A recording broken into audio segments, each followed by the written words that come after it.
Hi and welcome back.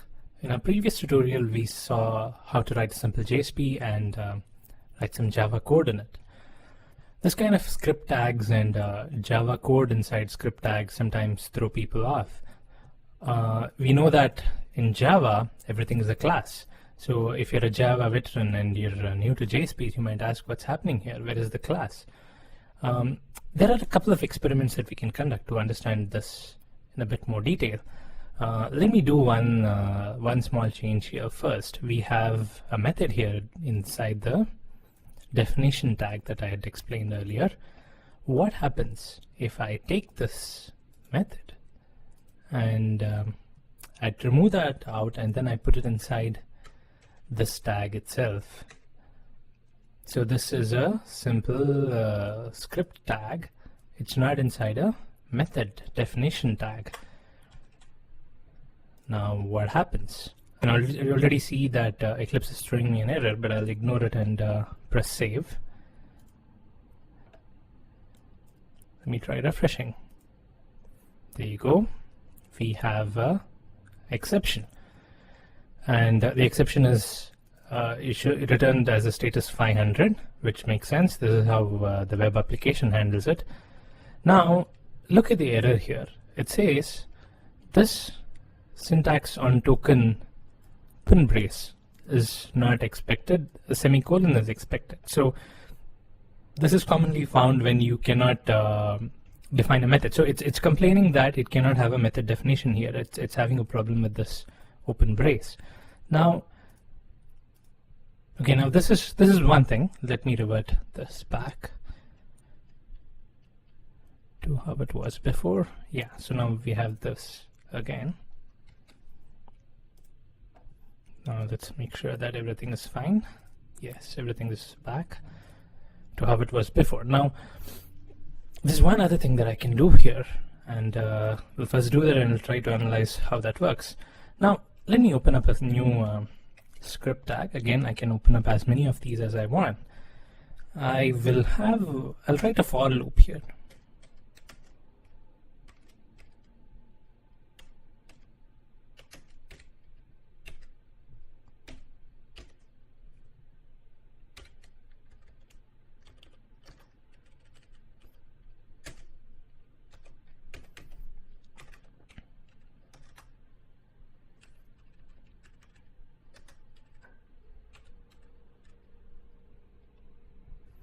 Have to close this here. Now inside the for loop, I will say out dot println. Let me put a break here. I equals. I'll just print the value of I. Save. Now when I refresh this, I see the value of I getting printed here, which is fine. But now I'll make one more change here. We know that the static value can be removed out, so I don't want to print this inside an out.println. So what I'll do is I will delete this line and I'll close this script tag. So inside the script tag we just have a for loop open, but it's not closed yet. So I'll have another script tag where the for loop is closed. Here's the closing brace. Let me remove this and this. Okay, so what I've done here is I have put two script tags, one where the for loop is open with an open flowery brace, and the other script tag with the for loop closed. This works. You know, the compiler sees this as the closing brace of this one. So now what's interesting is if I type some value here, let me put the same text here, and then I use the equal to I value, which is the % equals, where I'm printing out the value of I. Now notice what happens. It's still printing that. So let me make a change here so that we know the effect.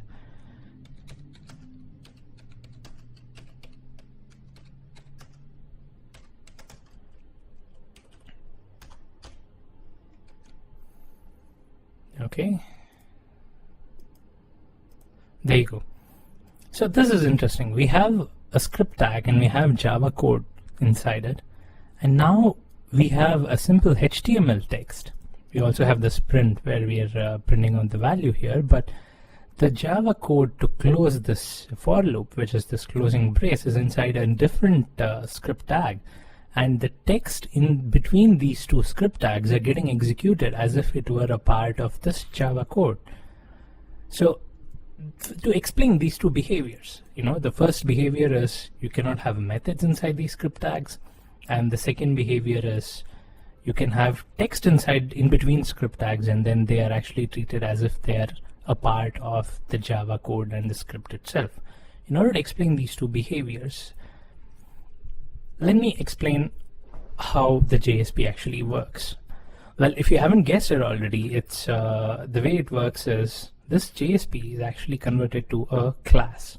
So this whole test.jsp you see here is actually converted to a Java class by Tomcat, and Tomcat executes this Java class. Now, what is a Java class that gets generated by this JSP? It's actually a servlet. So every JSP is actually a different way to write a servlet, and once you save the JSP and deploy it, Tomcat takes this JSP and then converts it into a servlet, and it's actually the servlet that runs. Now, if you had to write the same functionality inside a servlet, all these code, if you had to write it inside a servlet, how would you do it?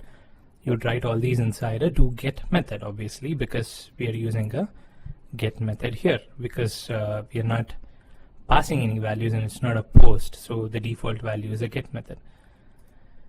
So that's exactly what Tomcat does as well. Every code inside a scriptlet is actually converted to code inside a doGet method. So it takes all this code, whatever you write inside a scriptlet, takes all these code and adds it to a doGet method that it generates for the servlet class that it generates for this JSP. Now, what happens to these static text that's coming up in between? The way Tomcat treats it is this, say this BR for example, or this text, the value of K is. So this has to directly go to the output. So how would you do it? You would obviously put it inside a out.println. I'm sorry, the printwriter.println. So that's exactly what Tomcat does as well. It takes the printwriter and then it passes all these text into the output stream, and that's how we get this output here. Now, you should be able to understand why we cannot put this method declaration inside the script tag, because all this code is going into a doGet. Now, if you put a method definition inside the script tag, then even the method definition goes inside a doGet. And that's the reason why we got the error here earlier saying that we cannot have a method definition, because obviously you cannot have a method defined inside another method. That's the reason why we put this other tag, which is a definition tag. Whatever code you put inside the definition tag stays outside the doGet, and this forms a separate method definition inside the class. Now let's have a look at the servlet that gets generated by this JSP. We can actually look that up inside the Tomcat folder. Now let me open up the Apache Tomcat installation. Now Tomcat generates these servlets and deploys it in a temporary folder, which is different from the folder where we have our application where we've deployed it. So this temporary folder is called work, and this might be different depending on the version of Tomcat that you're using, but it should be, I think it should be called work anyway. So here we have our local host, and there we go. Here's a simple servlet project. And look at the package name that's given. It's org apache JSP. And here you go. We have our test.jsp.java and test.jsp.class. So our test.jsp that we have written here has been converted to test_jsp.java, and it is in the org apache JSP package. And it's also compiled it, and it has the test.jsp.class, and that's what's executing and rendering this output. Now let's have a look at what test.jsp.java looks like. Okay, I've increased the font a bit here. So we can see there is this package which auto-generated. It's org.apache.jsp. All our JSPs converted to servlets will have this package. Now, it has a few imports which is required. Again, these are servlet imports. And now we have a public final class test JSP. This is the name that we're going to get. It's the JSP name underscore JSP. That's the name of the servlet. And it extends a class called HTTP JSP base. We will look at what this class is in a little while, but have a look at this. Now we have a method here. This method was there in our definition tag, and this method actually becomes a part of this class that's generated because of this JSP. Now let's look at a few other things here. We have a init and destroy. Let's not worry about that as of now. We have a service. Now this service acts as a common method for the do get and the do post, because here when we write our code inside the JSP, we are not actually telling Tomcat whether this has to be inside a do get or inside a do post. So what Tomcat does is, whatever code you put in the JSP, instead of putting it inside both the do get and the do post, because we don't know which one we are actually looking at, what it does instead is it puts inside this JSP service, and this JSP service forms a, it catches both the get and the post methods, and it does have all the code that we have written here. So here we have some initial text. Don't worry about that as of now. Here you can see it has a out.write, and this out.write is there for every static line that we have inside our JSP. So here you see we have a doc type, which is the static line. We have not come to this line yet, so just ignore it for now. We'll look at this in the next set of tutorials. But the static line, this is where it's actually no different from the HTML that we saw. See, this is the HTML, and this is the JSP. So these are all HTML code. So all these HTML code have been converted to out.write. So these are actually going as Java statements, and each one of these statements have been converted. They have even been escaped. As you can see here, there are escape characters that have been added wherever required, and they have been converted into simple Java statements.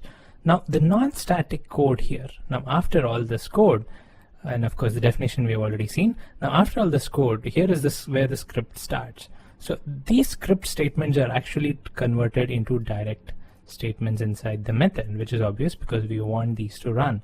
So no matter how many script tags you have here and code you have here, all these are going to get appended one after the other, and if you have static lines of code in between, they get converted to out.write.